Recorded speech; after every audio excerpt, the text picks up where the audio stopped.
বিসমিল্লাহির রহমানির রহিম।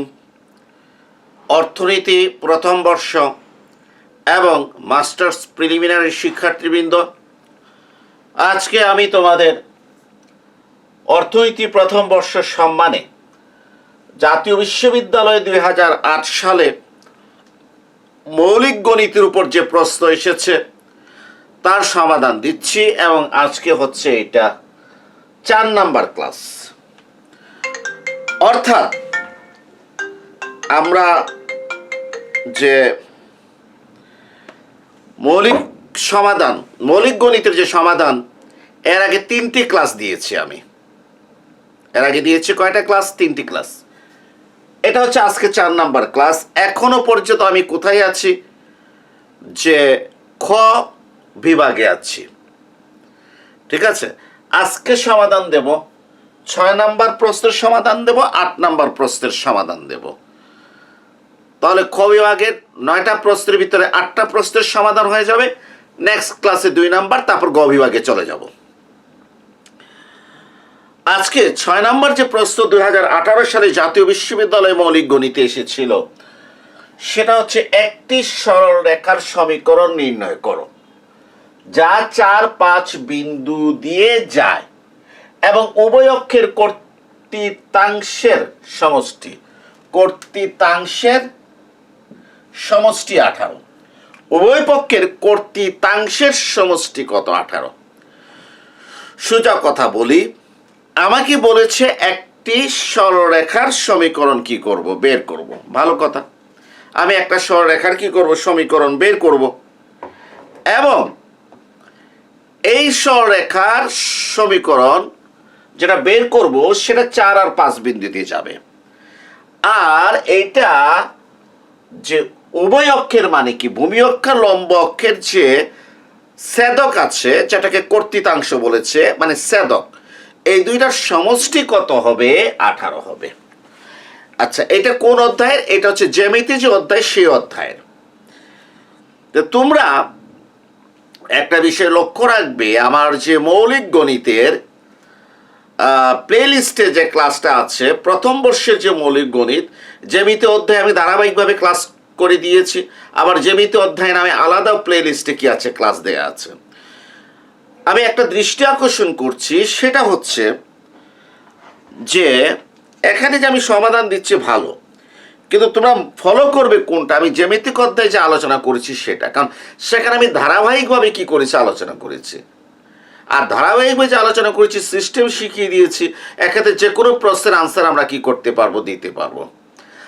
ঠিক আছে, আর এইভাবে হঠাৎ করে একটা প্রশ্নের সমাধান দেখলে ওইটাই পারবো, বাকিটা আমরা পারবো না। আমার ক্লাসগুলো হচ্ছে যারা ওইগুলো দেখে এসেছো তাদের জন্য, যারা নতুন করে এটা দেখছো তাদের জন্য নয়, যারা জ্যামিতি অধ্যায় দেখে এসেছে তাদের জন্য। শুরু করছি। সরলরেখার কি করব? সমীকরণ নির্ণয় করব। ঠিক আছে, হ্যাঁ, তো একটু লেখো প্লিজ, খাতায় কি করে লেখা শুরু করো। ধরি ভূমি অক্ষের ছেদক হলো এ এবং লম্ব অক্ষের ছেদক হলো বি। ধরি ভূমি অক্ষের ছেদক সমান এ, লম্ব অক্ষের ছেদক সমান বি। আমি আর লিখলাম না, তোমরা এই ডট ডটে কি লিখবা? ধরি ভূমি অক্ষের ছেদক সমান এ এবং লম্ব অক্ষের ছেদক সমান বি। ঠিক আছে, অতএব সরলরেখার সমীকরণ হবে x/a plus y/b equal to 1। Dot dot কয় নাম্বার? 1 নাম্বার। অতএব সরলরেখার সমীকরণ হবে x/a plus y/b equal to 1। Dot dot কয় নাম্বার? 1 নাম্বার। দেখো, আমি সরলরেখার সমীকরণ কিভাবে লিখব সেটা আমি জ্যামিতিক অধ্যায়ে বলেছি। দুটো বিন্দু যদি দেওয়া থাকে এভাবে 4, 5, তারপর -3, 2 দেওয়া থাকে, তাহলে আমি কি করব? যে সেটা সরলরেখার সমীকরণ লেখার একটা সিস্টেম আছে, ওইভাবে লিখব। একটা বিন্দু আর ছেদক দেওয়া থাকলে আরেকটা নিয়মে লিখব। ঠিক আছে, তো যেভাবে প্রশ্ন থাকবে ওইভাবে বুঝে আমাকে সরলরেখার সমীকরণ লিখতে হবে, যেটা আমি জ্যামিতিক অধ্যায়ে কি করেছি? আলোচনা করেছি। যা, তো এইভাবে ছেদক লেখা থাকলে x/a plus y/b equal to 1 দেয়া আছে।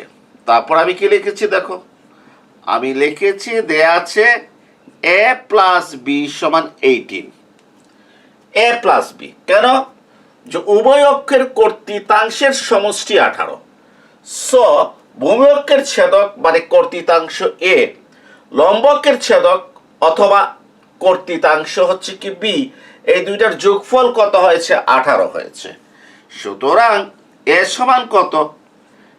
18 মাইনাস বি। এটা কয় নাম্বার? 2 নাম্বার। 18 মাইনাস বি হচ্ছে কত? এর মান।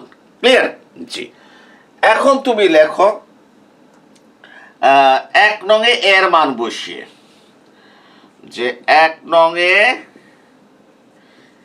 এর মান বসিয়ে, তাহলে 1 নাম্বারটা কত হবে? এক্স বাই এর জায়গায় কত বসবে? 18 minus b plus y by b, বির জায়গায় থাক, সমান 1। আমি কি বলেছি? 1 নঙে এর মান বসিয়ে, এ কত? 18 মাইনাস বি। এই যে 1 নম্বরে আমি 18 মাইনাস বি কি করলাম? বসিয়ে দিলাম।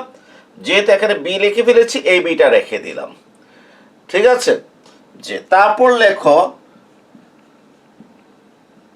যেহেতু 4, 5 বিন্দু দিয়ে যায়, কি বলেছি?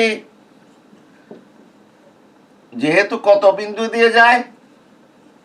4, 5 বিন্দু দিয়ে যায়। তো একটা সরলরেখা যদি 4, 5 বিন্দু দিয়ে যায়, তাহলে অবশ্যই ওই সরলরেখাটা 4 আর 5 বিন্দু দিয়ে সিদ্ধ হবে। এখানে 4 আর 5 মানে কি? 4 হচ্ছে ভূমি অক্ষের চলকের মান, আর 5 হচ্ছে লম্ব অক্ষের চলকের মান। আবার ভূমি অক্ষের চলকটা হচ্ছে এক্স, লম্ব অক্ষের চলকটা হচ্ছে ওয়াই। যেহেতু 4, 5 বিন্দু দিয়ে যায়, অতএব এক্স এর জায়গায় কত লিখতে হবে? 4 লিখতে হবে, নিচে 18 মাইনাস বি, প্লাস বির জায়গায় কত লিখতে হবে? 5 লিখতে হবে, নিচে কত আছে? বি। সরি, ওয়াই এর জায়গায় কত লিখেছি? 5 লিখেছি, ইকুয়াল টু কত? 1। ঠিক আছে? যেহেতু 4, 5 বিন্দু দিয়ে যায়, এত আমি কি লিখেছি? এক্স এর জায়গায় 4, ওয়াই এর জায়গায় 5 হয়ে গেল। এখন আমি একটু দয়া করে কি করব? এখানে একটু কাজ টাজ করবো, লসাগু নেব, নিয়ে কার মান বের করব? বি এর মান বের করব। এটা আমার টার্গেট, বি এর মান। তা লসাগুটা কত? 18 মাইনাস বি ইন্টু বি। ঠিক আছে? জি।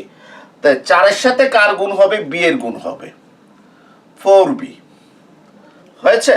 আর 5 এর সাথে কার গুণ হবে? 18 মাইনাস বি, 18 মাইনাস বি সমান কত? 1। দেখো আমি লসাগু নিয়েছি, 18 মাইনাস বি ইন্টু কত? বি। তো 4 এর নিচে তো 18 মাইনাস বি আছে, অতএব 4 এর সাথে বি এর গুণ হবে, দিয়েছি। 5 এর নিচে বি আছে, অতএব 5 এর সাথে 18 মাইনাস বি এর কি হবে? গুণ হবে। ঠিক আছে? জি, আমি গুণ দিয়েছি। এখন তুমি দেখো, এখানে হচ্ছে কত? 4b প্লাস কত? 5, 18, 90 মাইনাস 5b। আশা করি বুঝতে পেরেছ? 5, 18, 90 মাইনাস 5b, নিচে কত? 18b মাইনাস কত? বি স্কোয়ার সমান কত? 1। আশা করি বুঝতে পেরেছ। 4b plus 90 minus 5b by 18b minus b square. ঠিক আছে? জি। এরপরে দেখো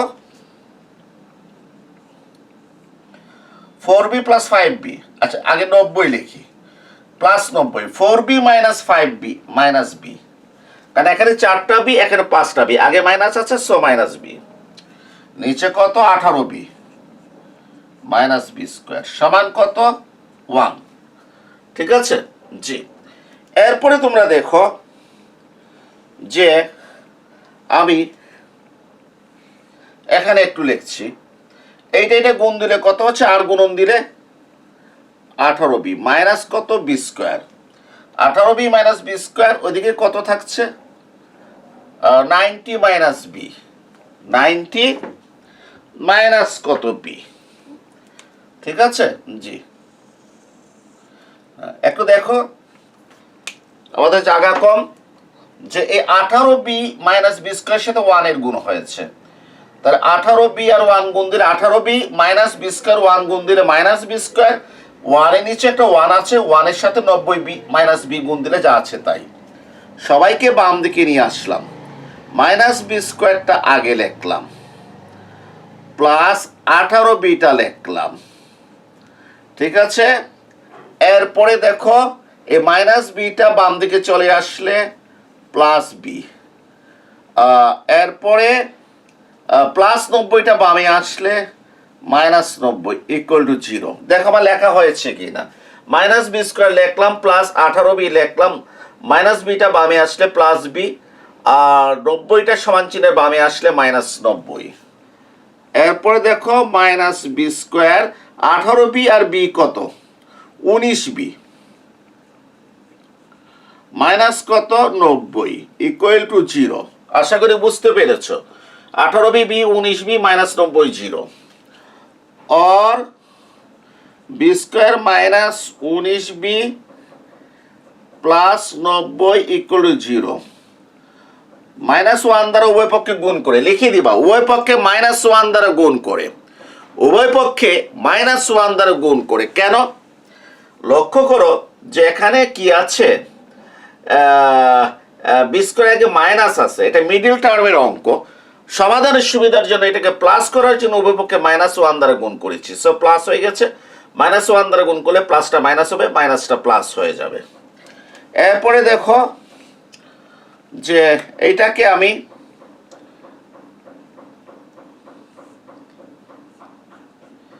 বি স্কোয়ার মাইনাস এই 19বিকে দুই অংশে বিভক্ত করছি, 10বি মাইনাস 9বি প্লাস 90 ইকুয়াল টু 0। দেখো হয়েছে কিনা। বি স্কোয়ার মাইনাস 19বিকে কয় অংশে বিভক্ত করেছি, দুই অংশে, মাইনাস 10বি মাইনাস 9বি। দেখো তো মাইনাস 19বি হয়েছে কিনা। মাইনাস 10 মাইনাস 9 গুণ দিলে প্লাস 90 হয়ে গেল। ঠিক আছে, মিডল টার্মের অঙ্ক। এরপরে দেখো তো আমি বি কমন নিয়েছি, বি মাইনাস 10 মাইনাস 9 কমন নিয়েছি, বি মাইনাস 10 ইকুয়াল টু 0। দেখো বুঝতে পেরেছো কিনা। বি স্কোয়ার মাইনাস 10বি, বি কমন নিয়েছি, তাই বি স্কোয়ার থেকে একটা বি থাকে, বি কমন আসার কারণে 10 এই মাইনাস, মাইনাস 9 কমন নিয়েছি, বি থাকে, মাইনাস কমন নেওয়ার কারণে প্লাসটা মাইনাস হয়ে গেছে, 90কে 9 দ্বারা ভাগ করলে 10 হয়েছে। আশা করি বুঝতে পারছো। এখন আসো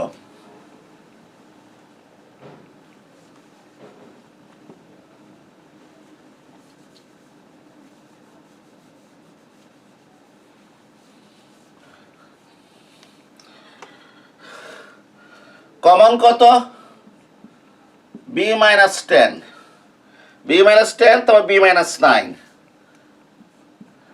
বি মাইনাস 9 ইকুয়াল টু 0। সুতরাং বি ইকুয়াল টু 10 বা বি ইকুয়াল টু 9, কারণ এটা ইকুয়াল টু 0, তাহলে হয় এইটা 0 অথবা এইটা 0। এইটা যদি 0 হয় মানে বি মাইনাস 10 এর মান যদি 0 হয় তাহলে মাইনাস 10 ডান দিকে চলে গেলে 10 হবে, অথবা বি মাইনাস 9 যদি 0 হয় মাইনাস 9 ডান দিকে চলে গেলে 9 হবে। এটার বিস্তারিত দেখানোর প্রয়োজন নেই, সংক্ষেপে লিখলেই চলবে। এরপর লেখো উপরোক্ত মান, উপরোক্ত মান 2 নংয়ে বসিয়ে পাওয়া যায়। এই 2 নংয়ে বসিয়ে পাওয়া যায় কার মান বার করতে হবে, এর মান। উপরোক্ত মান 2 নংয়ে বসিয়ে পাওয়া যায়। বি ইকুয়াল টু 10 হলে এ ইকুয়াল টু 18 মাইনাস 10 সমান 8। এরপরে বি ইকুয়াল টু 9 হলে এ ইকুয়াল টু 18 মাইনাস 9 সমান 9। বি ইকুয়াল টু 9 হলে A equal to 18 minus 9 equal to 9। তাহলে আমরা কয় জোড়া মান পেয়েছি, আমরা 2 জোড়া মান পেয়েছি। অতএব এ ও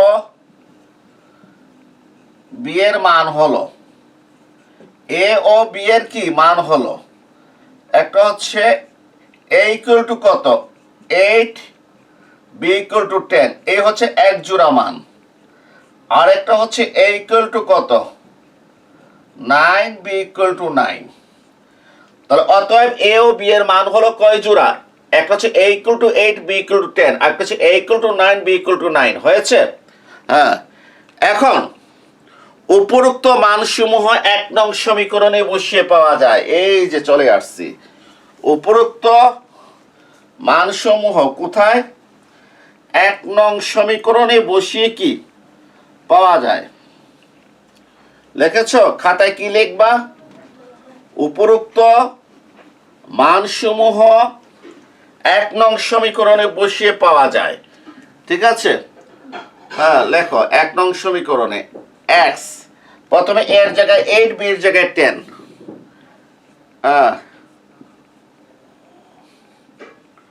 সমান 1, যেহেতু a equal to 8, b equal to 10, ডান দিকে একটু উল্লেখ করে দিবা। ঠিক আছে, জি। এখানে দেখো লসাগু কত? 8 10 80। ঠিক আছে, না এত যাবে কেন, 40 হলে হবে। 40, কারণ 40 8 দ্বারা যায়, 40 10 দ্বারা যায়। 40 কে 8 দ্বারা ভাগ করলে কত? 5, x গুণ দেব 5x প্লাস 40 কে 10 দ্বারা ভাগ করলে 4, 4y সমান 1। সুতরাং 5x plus 4y equal to 40। 5x plus 4y, 40 ডানে গেল 40। হ্যাঁ, ইহাই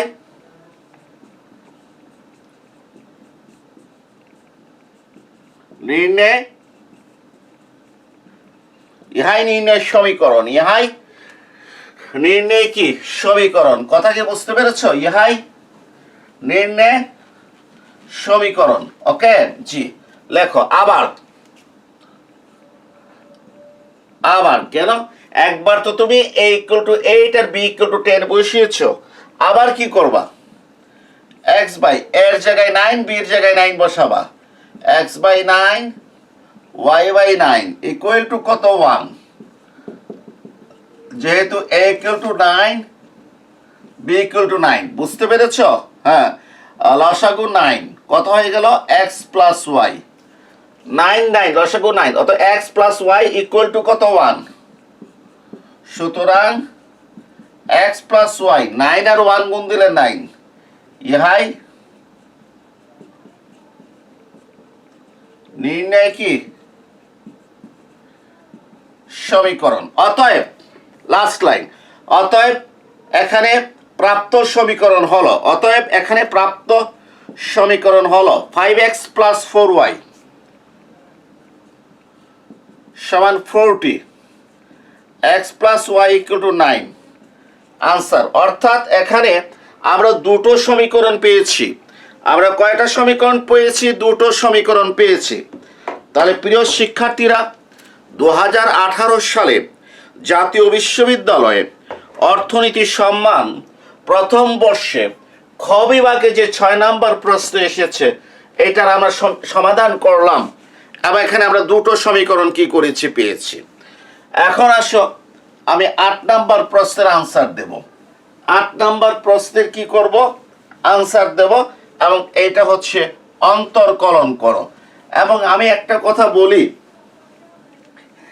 কথা বলি, তোমরা সলিউশন চাচ্ছ, সলিউশন করে দিচ্ছি, ক্লিয়ার? কিন্তু আসলে অন্তর্কলন বা অন্তরীকরণ এইভাবে শেখা যাবে না।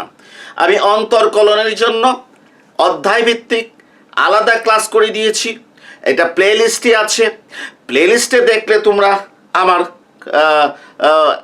ধারাবাহিকভাবে 1 2 3 4 5 6 মানে 11টা না 12টা অথবা 13টা ক্লাস কি আছে অন্তর্কলনের উপর দেয়া আছে, এবং আশা করি যে ওই ক্লাসগুলো পারলে এই অঙ্কগুলোও পারার কি কথা না পারার কোনো কারণ নেই।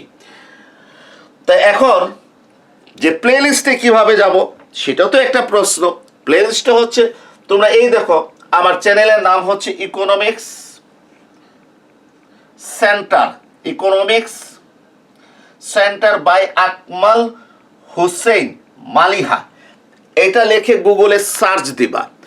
সার্চ দেওয়ার সাথে সাথে দেখবা একটা গোল বৃত্তের ভিতরে ছোট্ট বের ছবি আসছে, লগো আসছে। এইটাতে প্রেস করবা, মোবাইল হলে, ল্যাপটপ হলে ক্লিক করবা, সাথে সাথে চ্যানেলের ভিতরে চলে যাবে। দেখবে এখানে হোম আছে, ভিডিও আছে, প্লেলিস্ট আছে। হ্যাঁ, এই ভিডিওতে অসংখ্য ভিডিও, কোথায় কোনটা খুঁজে পাবে? প্লেলিস্টে যাবে। প্লেলিস্টে গিয়ে দেখো তোমার প্রথম বর্ষের যে গণিত কি দেওয়া আছে, লেখা আছে প্রথম বর্ষের গণিত, প্রথম বর্ষের পরিসংখ্যান লেখা আছে, আবার অধ্যায়ভিত্তিক দেয়া আছে, ম্যাক্রো দেয়া আছে। দয়া করে খুঁজে বের করবা, অথবা যে অনভিজ্ঞ যদি হও, যারা অভিজ্ঞ আছে তাদের কি করবা? সাহায্য নেবা। এখন আসো, আমি তোমাদের 2000 কত সালে যেন 18 সালে, হ্যাঁ, আমাকে বলেছে অন্তর্কলন করার জন্য 8 নাম্বার প্রশ্ন। অন্তর্কলন 8 নাম্বার, কয় নাম্বার? 8 নাম্বার প্রশ্ন, ঠিক আছে। অন্তর্কলন, সেক্ষেত্রে অন্তর্কলন দুটো অন্তর্কলন দিয়েছে। হ্যাঁ, প্রথমটা করি, y equal to root over 1 minus thrice x 1 plus thrice x. হ্যাঁ, 1 minus thrice x by 1 plus thrice x root over. প্রিয় শিক্ষার্থীরা, আমি যখন অন্তর্কলন করিয়েছিলাম তখন আমি বলেছিলাম রুট ওভার থাকলে রুট ওভার কী করতে হবে? উঠিয়ে ফেলতে হবে। অতএব প্রথম চান্সে আমি কি করেছি? এই যে রুট ওভারটা উঠিয়ে ফেলছি, 1 মাইনাস থ্রাইস এক্স নিচে 1 প্লাস থ্রাইস এক্স, ঠিক আছে। আমি রুট ওভারটা উঠিয়ে নিয়েছি। তো রুট ওভার উঠিয়ে নিলে এই রুটের ভিতরে কোনো কিছু লেখা না থাকলে 2, এই 2টা লিখতে হবে। আর এই হোল পাওয়ারটা কত? 1, 1টা উপরে আসবে। এই আমি কি করেছি? রুট ওভারটা উঠিয়ে নিয়েছি। আমি দৃষ্টি আকর্ষণ করছি, যদি 1 মাইনাস থ্রাইস এক্স আর 1 প্লাস থ্রাইস এক্স হতো, তাহলে এই অঙ্কটা আমি ইউ বাই ভি নিয়মে করতাম। কোন নিয়মে করতাম? ইউ বাই ভি নিয়মে করতাম। আমি এইটাকে কি ধরতাম? ইউ ধরতাম। এইটাকে কি ধরতাম? ভি ধরতাম, ঠিক আছে। কিন্তু আমি একটা কথা বলেছি, ইউ বাই ভি নিয়মের অঙ্ক পাওয়ার যদি এক ছাড়া অন্য কিছু হয়, পাওয়ার যদি এক ছাড়া অন্য কিছু হয়, অর্থাৎ এখানে পাওয়ার হাফ আছে, অথবা পাওয়ার মনে করো কত আছে? 3 আছে, অথবা পাওয়ার মনে করো -1 আছে, মানে 1 ছাড়া অন্য কিছু, এটা কিন্তু -1, তাহলে আমি এটাকে ইউ বাই ভি না করে পাওয়ারের সূত্রে বেস ধরে করব। পাওয়ারের সূত্র বেস ধরে করব। কথাগুলো কোথায় বলেছিলাম? কথাগুলো বলেছিলাম যখন অন্তর্কলন করেছি, ডিফারেন্সিয়েশন করেছি, তখন এই কথাগুলো আমি বলেছি। অতএব এই অঙ্কটা দেখতে মনে হচ্ছে ইউ বাই ভি নিয়মের অঙ্ক, কিন্তু আমি দেখতে পাচ্ছি যে এখানে হোল পাওয়ার এক ছাড়া অন্য কিছু, অতএব এটা আমি পাওয়ারের সূত্রে কি করব? বেজ মিলিয়ে করব। আসো, পাওয়ারের সূত্রে বেজ মিলাচ্ছে। প্রথমে এক্স এর সাপেক্ষে অন্তর্কলন করে পাওয়া যায়, একটু লিখে দিবা। এক্স এর সাপেক্ষে অন্তর্কলন করে পাওয়া যায় ডি, উপরে কত লিখবো?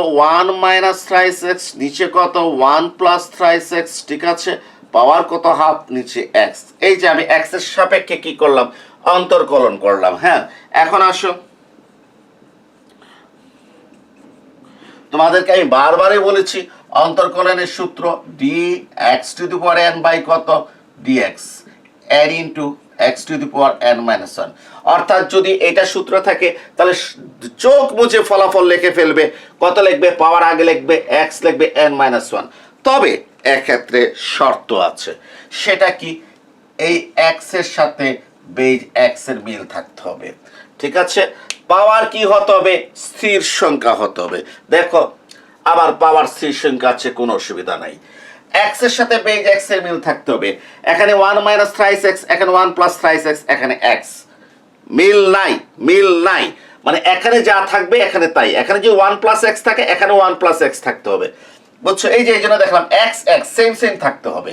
এখানে খালি সুকে এক্স দেখলে হবে না। এটা অর্থ হচ্ছে এখানে যা থাকবে এখানে তাই থাকবে। তো এখানে উপরে আছে 1 minus thrice x by 1 plus thrice x, নিচে এক্স, সেম সেম না, সেম সেম না। অতএব বেজ মিলাতে হবে। আর সেই বেজ মিলানোর সূত্রটা কি? সেই বেজ মিলানোর সূত্র বলেছিলাম 1 minus thrice x 1 plus thrice x, উপরে যা আছে তাই। দেখো দেখো, ওই যে আমি অন্তর্কলনের যে অঙ্কগুলো কি করেছিলাম নিয়ম শিখিয়ে দিয়েছিলাম, সেটার ভিত্তিতে আজকের এই অঙ্কটা সলভ করছি। অতএব কেউ যদি মনে করো ওইগুলা দেখার কোনো প্রয়োজন নাই, স্যারে 2018 সালে প্রশ্ন সলভ করে দিচ্ছে, এইটা দেখার সাথে সাথে হয়ে যাবে, খুবই খুবই ভুল জায়গায় আছো। আগে ওইগুলা শেষ করতে হবে, তারপরে কি করতে হবে? এখানে আসতে হবে, ঠিক আছে। যে বেস মিলানোর সিস্টেম কি ওইখানে বলে দিয়েছি, উপরে যা আছে তাই লিখতে হবে, আর নিচে লিখতে হবে হোল পাওয়ার ছাড়া বাকি অংশ, যে 1 minus thrice x 1 plus thrice x. কি বলেছি?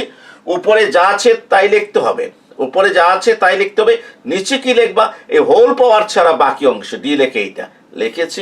এরপরে এটা কি করবা? দিয়ে এইটা এখানে চলে যাবে। ডি কত?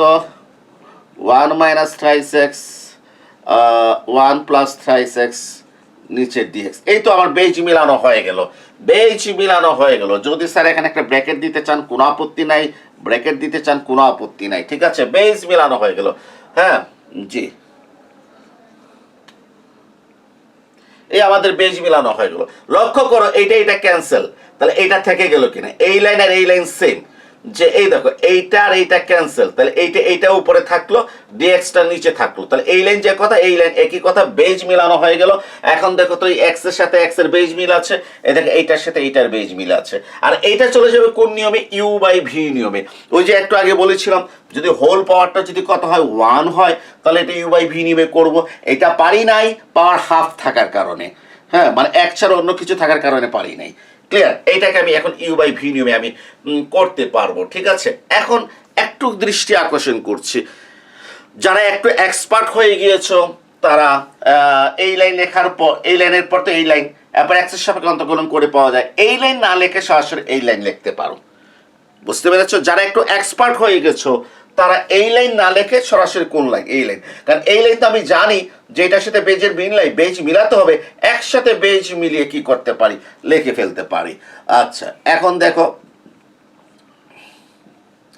ডিডি এক্স অফ ওয়াই, ঠিক আছে, সূত্র কি স্যার? পাওয়ার আগে আসবে, এক্স লিখবো, পাওয়ার থেকে 1 বিয়োগ দেবো, পাওয়ারটা এই যে বেজ মিলে গেছে, পাওয়ার কত হাফ, হাফটা আগে আসবে, তারপর কি লিখতে হবে? এক্স লিখতে হবে, এক্স এর জায়গায় কত আছে? 1 minus thrice x by 1 plus thrice x, হ্যাঁ 1 minus thrice x 1 plus thrice x, ঠিক আছে, 1 minus thrice x by 1 plus কি থ্রাইস এক্স, এটা লিখলাম, হ্যাঁ লিখে তারপর কি n মাইনাস 1, তাহলে একটা ব্র্যাকেট দাও, n মাইনাস 1, nটা কত? হাফ, হাফ মাইনাস 1 মানে কি? মাইনাস হাফ, প্লিজ হাফ থেকে 1 বিয়োগ করে দেখো কত বেরোবে? Minus half. যে n মাইনাস 1, nটা কত? nটা হচ্ছে হাফ, ঠিক আছে, হাফ মাইনাস 1 মাইনাস হাফ, এই যে আমি এখানে লিখে ফেললাম। তাহলে এটা লেখার সিস্টেম কি? পাওয়ারটা আগে আসবে, তারপর এক্স এর জায়গায় এইটা লিখবো, তারপর n মাইনাস 1 মানে হাফ থেকে 1 বিয়োগ দিলে মাইনাস হাফ, আর পরের অংশটা ইউ বাই ভি নেমে পড়েছে। এখানে ইউটা কত? ইউটা হচ্ছে 1 মাইনাস থ্রাইস এক্স, ভিটা হচ্ছে 1 প্লাস থ্রাইস এক্স, অর্থাৎ পরের অংশটা ইউ বাই ভি নেমে পড়েছে। তো ইউ বাই ভি নেমের সূত্র কি? ভি স্কোয়ার, মানে 1 plus thrice x whole square, v square, ঠিক আছে, লিখলাম। তারপর কত লিখতে হবে? ভি লিখতে হবে 1 প্লাস থ্রাইস এক্স, অন্তর্কলন কার? ইউ এর, ইউটা কত? 1 minus thrice X, D 1 minus thrice x by D X, minus এরপর ইউ লিখতে হবে 1 মাইনাস থ্রাইস এক্স, আর অন্তর্কলন কার? ভি এর, ভি হচ্ছে, ভিটা কত? 1 plus thrice X, D 1 plus thrice x by D X. জানি না দেখা যাবে তো আমার ধরছে কি না, হ্যাঁ ধরেছে, ক্যামেরায় ধরেছে। জি আমি আবারও বলছি, দেখো এটা হচ্ছে ইউ বাই ভি নিয়মে, ইউ বাই ভি নিয়মের সূত্র কি? প্রথমে ভি স্কোয়ার লিখতে হবে 1 plus thrice x whole square, এই যে ভি স্কোয়ার, এই ভিটা কত? 1 প্লাস কত? থ্রাইস এক্স, তো ভি স্কোয়ার মানে 1 plus thrice x whole square, এরপর কি লিখতে হয়? ভি লিখতে হয় যে 1 প্লাস থ্রাইস এক্স, ইউ এর অন্তর্কলন, ইউটা 1 মাইনাস থ্রাইস এক্স, অন্তর্কলন এক্স এর সাপেক্ষে, এরপর মাইনাস চিহ্ন দিতে হয়, তারপর কি লিখতে হয়? ইউ লিখতে হয়, ইউটা কত? ইউ 1 মাইনাস কত? থ্রাইস এক্স, তারপর অন্তর্কলনকার ভি এর, ভিটা কত? 1 প্লাস থ্রাইস এক্স এর অন্তর্কলন এক্স এর সাপেক্ষে। এর মানে সূত্রটা এরকম, v square v into u এর অন্তর্কলন মাইনাস ইউ ইন্টু ভি এর অন্তর্কলন, ঠিক আছে। এই দেখো ভি স্কোয়ার, ভিটা কত? 1 plus thrice x whole square, তারপর ভি লিখবো না, মানে 1 প্লাস থ্রাইস লিখেছি, ইউ এর অন্তর্কলন এক্স এর সাপেক্ষে, মানে এটার অন্তর্কলন এই দেখো এক্স এর সাপেক্ষে, মাইনাস চিহ্ন দিয়েছে, ইউ লিখতে হবে, ইউটা কত? 1 মাইনাস থ্রাইস এক্স, এই যে কি করেছে লিখেছে, ভির অন্তর্কলন ভিটা কত? 1 প্লাস থ্রাইস এক্স, এই যে কি করেছে লিখেছে।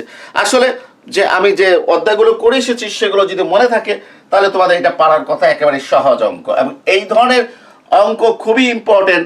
জাতীয় বিশ্ববিদ্যালয়ে এই ধরনের অঙ্ক, মানে এই রুট ওভার দিয়ে অঙ্কটা, ঠিক আছে, বেশি আসে।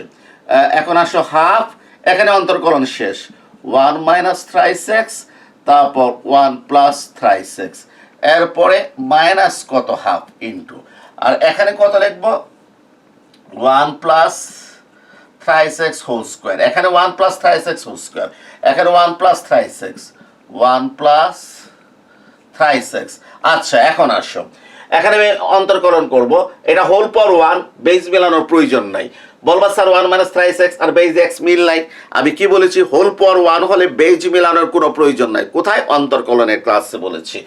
অতএব 1 কে এক্স এর সাপেক্ষে অন্তর্কলন করলে ইট ইজ কনস্ট্যান্ট, অন্তর্কলন কত? 0, এক্স এর সংখ্যা হচ্ছে কত? -3, এই -3 যা আছে তাই থাকবে, আর এক্স কে এক্স এর সাপেক্ষে করলে কত? 1, তাহলে আমরা জানি অন্তর্কলন করার সময় সহগ যা আছে তাই লিখতে হয়, এই জন্য -3 যা আছে তাই, কিন্তু সাবধান এইটার সাথে এটা গুণ না, এই জন্য একটা ব্র্যাকেট কি করতে হবে, দিতে হবে। এরপর মাইনাস দিয়ে লেখো 1 - thrice x ইন্টু কত 3, ঠিক আছে? কারণ একটু দেখো তো যে এখানে -1 - thrice x, এটাকে x এর সাপেক্ষে অন্তর্কলন করলে কনস্ট্যান্ট 0, 3 হচ্ছে সহগ, x কে x এর সাপেক্ষে করলে 1, আর এই 1 - thrice x লিখেছি। এরপরে দেখো ddx of y, ddx of y half, ঠিক আছে? 1 - thrice x, 1 + thrice x, তারপর এটা হচ্ছে -হাফ, ঠিক আছে? এরপরে দেখো যে 1 আর -3 গুণ দিলে -3, +3 -3 গুণ দিলে -9x, -1 আর 3 গুণ দিলে -3, মাইনাস হচ্ছে plus thrice x plus 9x। দেখো বুঝছো কিনা বাবাজি? দেখো তো যে 1 আর -3 গুণ দিলে -3, প্লাস 3x, -3 গুণ দিলে -9x, -1 আর 3 গুণ দিলে -3, মাইনাসে প্লাস 3x আর 3 গুণ দিলে 9x। আমি ভয় পাই কি জানো? তোমরা এখানে কিন্তু কি দিয়ে দিবা, -9x দিয়ে দিবা। তোমরা কেন জানো? তোমরা -3x আর 3 গুণ দিয়ে -9x লিখবা, কিন্তু একটা করে খেয়াল করবে না যে আগে কি আছে, একটা মাইনাস আছে, ঠিক আছে? যার ফলে এই -9x টা এই মাইনাসের কারণে +9x হয়ে গেছে। পরীক্ষার হলে যে ভুলগুলো দেখি সেইগুলো আমি কি করলাম তোমাদেরকে বলে দিলাম। অত সতর্ক থাকবে যাতে এই ভুলটা যাতে তোমার যাতে কি হয় না হয়। আমরা চলে আসছি, আর বেশি না, ddx of y, ঠিক আছে? কত হাফ। এরপরে এখানে 1 - thrice x, 1 - thrice x, নিচে কত 1 + thrice x, 1 + thrice x, তারপর উপরে -হাফ, ঠিক আছে? আচ্ছা, আর এরপরে একটু মুছে ফেলি, হ্যাঁ, মুছলে আমার লিখতে সুবিধা হবে, ঠিক আছে? এরপরে দেখো -3 কত, -6। আশা করি বুঝতে পেরেছো। -3 -6, -9 plus -9x plus 9x cancel, minus plus cancel, নিচে 1 + thrice x, 1 + thrice x কত, হোল স্কয়ার, ঠিক আছে? এখন আসো দেখি তোমরা অন্তর্কলনের ক্লাস যে করিয়েছিলাম তোমাদের কতটুকু লাভ হয়েছে।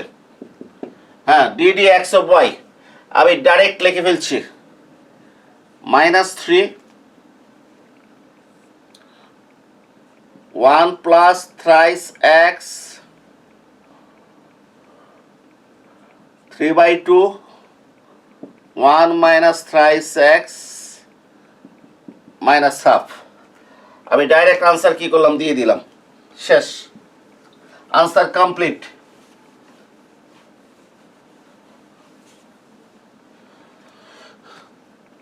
অন্তর্কলনের 12টা না 13টা ক্লাস দিয়েছি না, যারা দেখেছো তারা বলো আনসার বুঝছো কিনা, ভিডিওটা স্টপ করে দেখো বুঝছো কিনা, চিন্তা করে দেখো, তারপর আমার সাথে মিলাও। যারা বুঝছো তাহলে আমি বুঝবো যে ক্লাস করে লাভ হয়েছে, যারা বুঝো নাই তাদেরকে বলবো আরো প্র্যাকটিস করতে হবে। এই যে আমি আনসার হয়ে গেল, আমার কিভাবে হয়ে গেল দেখো, আমি ব্যাখ্যা দিচ্ছি, এক ব্যাখ্যা কতবার দেব, যারা বুঝে ফেলছে তারা কিন্তু বিরক্ত হবে, কিন্তু করার তো কিছু নাই, সবার জন্য ক্লাস দিতে হয়। যে a⁴m × a⁴n একই লাইনে থাকলে পাওয়ার কি হয়, যোগ হয়, একই লাইনে থাকলে পাওয়ার কি হয়, যোগ হয়। তাহলে দেখো তো 1 + thrice x, 1 + thrice x, ঠিক আছে? হ্যাঁ, এই যে হোল পাওয়ারটা, এই 1 - thrice x এর পাওয়ার -হাফ,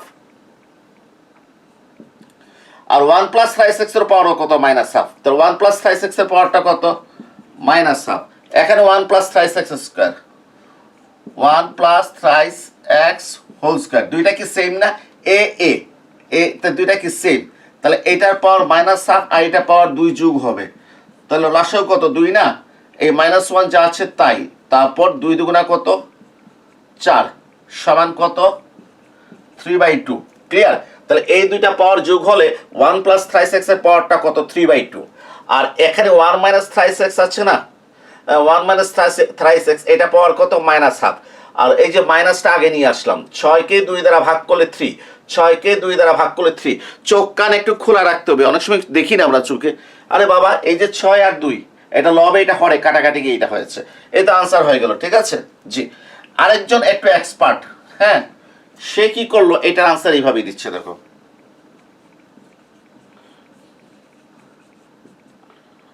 সেটা আনসার দিচ্ছে -3। ঠিক আছে, সে আনসারটা দিচ্ছে কিভাবে, -3। হ্যাঁ, এরপরে সে দেখো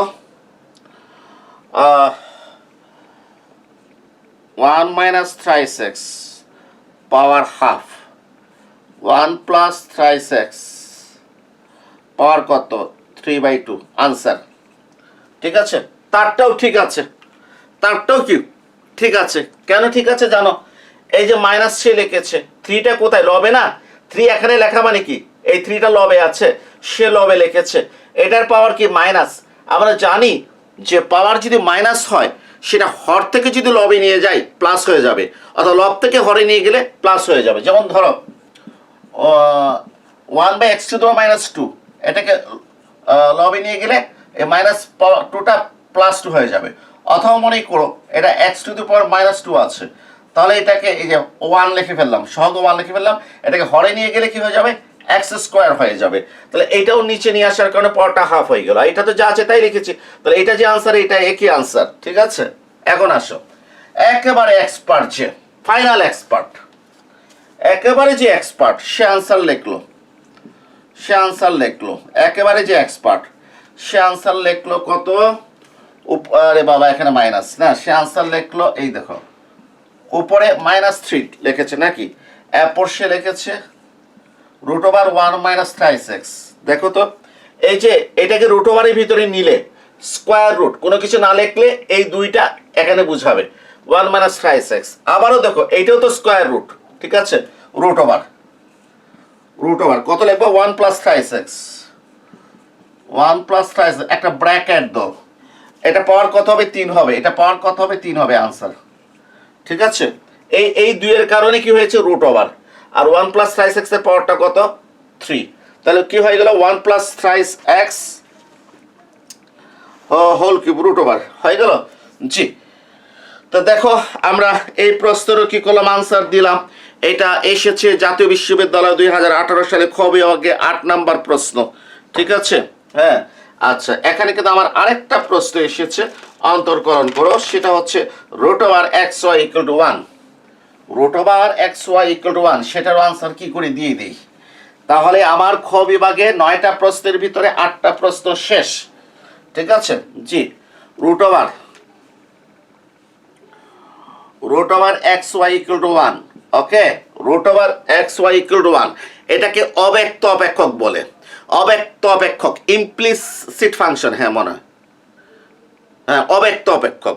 যে অব্যক্ত অপেক্ষকটা কি, অব্যক্ত অপেক্ষকটা হচ্ছে, অব্যক্ত অপেক্ষক হচ্ছে যে অপেক্ষকে স্বাধীন চলক আর অধীন চলক চিহ্নিত করা যায় না।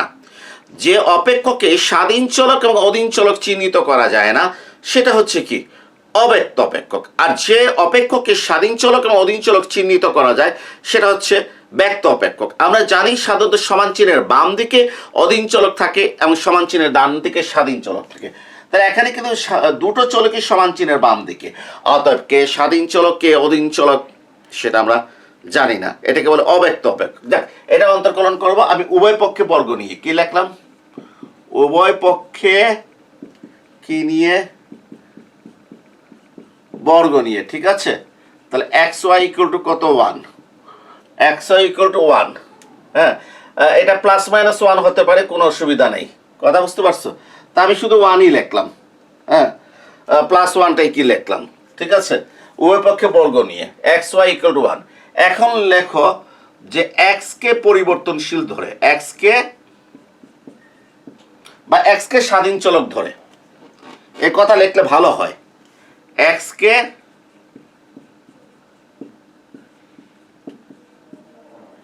স্বাধীন চলক ধরে x এর সাপেক্ষে অন্তর্কলন করা হলো, অন্তর্কলন করা হলো। সাধারণত প্রত্যেকটা অন্তর্কলনের আগে আমরা কি লিখি? এক্স এর সাপেক্ষে অন্তর্কলন করা হলো। তবে অব্যক্ত অপেক্ষকের আগে এই কথাটা লেখা ভালো, এক্স কে স্বাধীন চলক ধরে এক্স এর সাপেক্ষে অন্তর্কলন করা হলো, কারণ এখানে ওয়াইও স্বাধীন চলক হতে পারে, আমি এক্স কে স্বাধীন চলক ধরেছি। আর আসলে হয়েছে কি, আমাদের কিছু বইতে আছে আমি দেখেছি যে এই অন্তর্কলনটা অত্যন্ত কঠিনভাবে কি করেছে, কিভাবে করেছে, এইভাবে এফ এক্স বাই কি এফ ওয়াই, হ্যাঁ, এই সূত্রের মাধ্যমে বলেছে অব্যক্ত অপেক্ষকের অন্তর্কলনটা এই সূত্রের মাধ্যমে কি করতে হবে। ওনারা যদি একটু ভালো হতো যে এইভাবে করে যদি সাথে সাথে সহজ নিয়মটা যদি দেখিয়ে দিতেন, তাহলে একটু কি হইতো, ভালো হতো। তা না হলে কিন্তু অনেক ছাত্র মনে করবে যে এই নিয়মে করাটা হচ্ছে কি বাধ্যতামূলক, f x divided by f y, একবার এক্স এর সাপেক্ষে অপেক্ষককে অন্তর্কলন করা, আরেকবার ওয়াই সাপেক্ষে অন্তর্কলন করে অনুপাত নেওয়া, মনে করবে এটা কি বাধ্যতামূলক। আসলে এটা বাধ্যতামূলক নয়, একটা অন্তর্কলন বিভিন্নভাবে কি করা যায়। তোমরা অব্যক্ত অপেক্ষকের অন্তর্কলন যে উচ্চ মাধ্যমিক শ্রেণীতে যে গণিতের বই আছে সেখানেও তোমরা দেখতে পারো। যাদের সায়েন্স ব্যাকগ্রাউন্ড আছে তারা আশা করি বুঝতে পারবে, যাদের আর্টস ব্যাকগ্রাউন্ড আছে, কমার্স ব্যাকগ্রাউন্ড আছে, তারা অনেক সময় বিভ্রান্ত হয়। তারা ওই আমাদের গণিতের বইগুলোতে গাণিতিক অর্থনীতিতে এইভাবে দেখে মনে করে হয়তো এইভাবে এটা কি করতে হবে। কিন্তু সায়েন্স ব্যাকগ্রাউন্ডের এটা অসুবিধা হওয়ার কথা না, আমরা সহজ দিবে করবো, আমরা কঠিন করবো কেন? ঠিক আছে, যে এক্স কে স্বাধীন চলক ধরে এক্স এর সাপেক্ষে অন্তর্কলন করা হলো।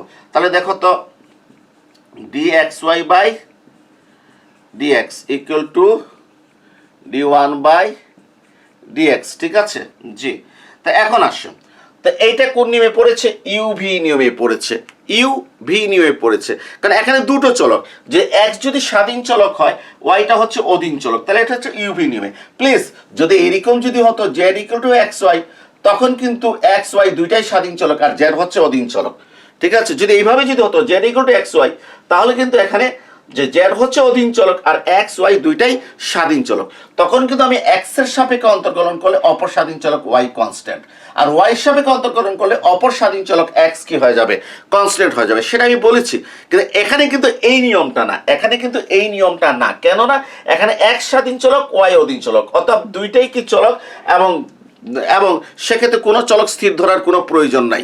যদি একাধিক স্বাধীন চলক থাকে, কি বলেছিলাম, যদি একাধিক স্বাধীন চলক থাকে, তাহলে একটা স্বাধীন চলককে সাপেক্ষে অন্তর্কলন করলে অপর স্বাধীন চলক স্থির ধরতে হয়। কিন্তু এখানে কিন্তু একাধিক স্বাধীন চলক না, এখানে এক্স কে স্বাধীন চলক ধরেছি, ওয়াই কে অধীন চলক ধরেছি, অর্থাৎ এখানে দুইটাই পরিবর্তনশীল, অর্থাৎ এটা ইউ এটা ভি, এটাকে ইউভি নিয়মে করা যায়। তাহলে এই ইউ ইন্টু ভির অন্তর্কলন, একটু আগে আমি ইউভি নিয়মের সূত্র দেখিয়েছিলাম, ইউভি নিয়মের কি দেখিয়েছিলাম, সূত্র দেখিয়েছি না ওটা ইউআই ভি দেখিয়েছিলাম। ইউভি নিয়মের সূত্রটা কি? ইউভি নিয়মের সূত্র হচ্ছে ইউ ইন্টু কার অন্তর্কলন ভি এর অন্তর্কলন প্লাস ভি ইন্টু কার অন্তর্কলন ইউ এর অন্তর্কলন, ঠিক আছে, ইউ ইন্টু ভির অন্তর্কলন।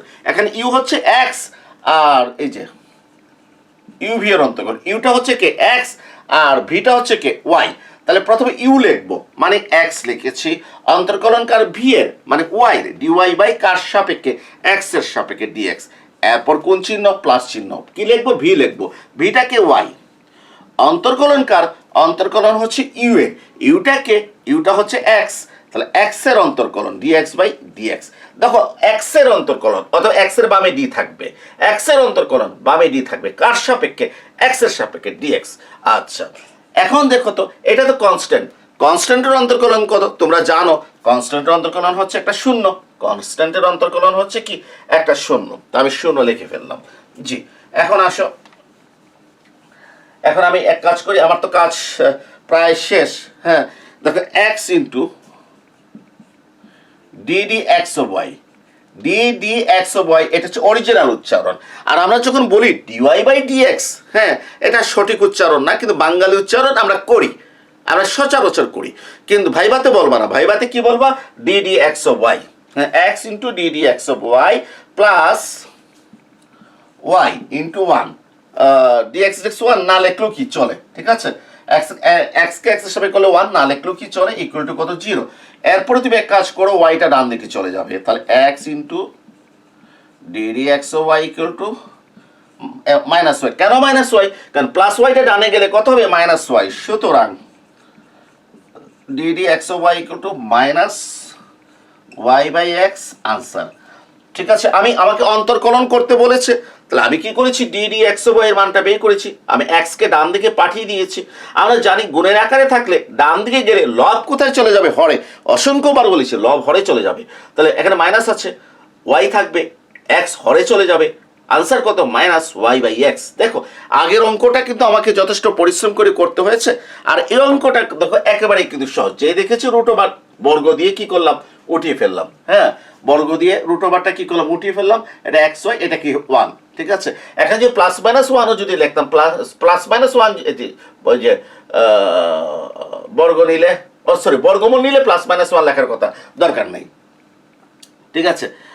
ওয়ানের বর্গ তো ওয়ান হবে, কোনো এখানে প্লাস মাইনাস আসবে না। হ্যাঁ, ভুল বলেছি আমি, ওয়ান, ঠিক আছে। আমি এখন যখন এক্সের সাপেক্ষে অন্তর্করণ করবো, আমি এখানে এক্সের সাপেক্ষে অন্তর্করণ করছি, এখানে কনস্ট্যান্ট 6 এর অন্তর্কলন, এই যে ডান দিকে 0 হয়েছে। আর এটা কোন নিয়মে করেছি, ইউভি নিয়মে করেছি। তো প্রিয় শিক্ষার্থীরা, 2018 সালের আমি তোমাদের যে প্রশ্নের সমাধানের জন্য আমি অলরেডি 4টা ক্লাস করে ফেলেছি। খ বিভাগের 8টা প্রশ্নের সমাধান দিয়েছে, ঠিক আছে। নেক্সট ক্লাসে আমি গ বিভাগের কি করব, সমাধান দিব। আর খ বিভাগের যে 2 নম্বর প্রশ্ন, সেটা হচ্ছে গ্রাফ। হ্যাঁ, গ্রাফ সম্পর্কে কি করব, আলোচনা করব, ঠিক আছে, গ্রাফ সম্পর্কে। তাহলে একটু হবে কি, যে আমি আগামী ক্লাসে একটা গ্রাফ পেপারটা এনে রাখবো। আমি গ্রাফ সম্পর্কে একটা আইডিয়া দেবো, আইডিয়া দিয়ে কীভাবে গ্রাফ করতে হয়, আমি তার গ্রাফ পেপার এখানে লাগাতে পারবো না, কীভাবে গ্রাফ করতে হয় সেটা তোমাদেরকে দেখিয়ে দেবো। টায়ার্ড হয়ে গেছি আর না, আজকের ক্লাসটা এখানে কি শেষ। সবাইকে ধন্যবাদ।